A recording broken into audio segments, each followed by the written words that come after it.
अहो Om Sairam. Happy new year. ते गुढी पाडव्याला आता माझी नवीन वर्षाची काम आहेत. चला येऊ का? अहो मी पण येणार. अहो काय फिरायला नाही चाललो, कामाला चाललोय. अहो तरी सुद्धा मला यायचं. हो मॅडम, ते चौकातल्या पोरांसोबत पतंगी उडवायला चाललोय. येऊ का? अहो मी पण येणार. अहो सगळी पोरं आहेत तिथं, तुम्ही एकटं काय करणार? नाही तरी मला यायचं. चला मॅडम, ते भाऊंसोबत एक प्लॉट बघायला चाललोय, यायला थोडा उशीर होईल. अहो थांबा मी पण येते. अहो प्लॉट बघायला चाललोय तिथं, काही घर नाही खेळायचं तिथं दोघांनी. तरी पण मी येणार.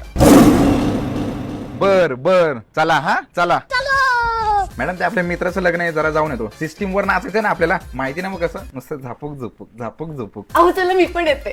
मला पण लग्नातले गुलाबजाम खायची इच्छा झाली. या हा तुमचीच कमी होती. ते फ्रीज मध्ये गुलाबजाम ठेवले ते खावा ना आधी. नाही पण मला लग्नातलेच खायचे ते पण तुम्ही तुमच्या हाताने भरवायचंय. असं बघू नका, मला भीती वाटते. आवरा जावा पटकन. अहो थांबा जरा, मी आंघोळ करून येते. काय मी पण येणार. अहो तुम्ही वेडे आहात का? आता मला पण यायचंय, चला पटकन.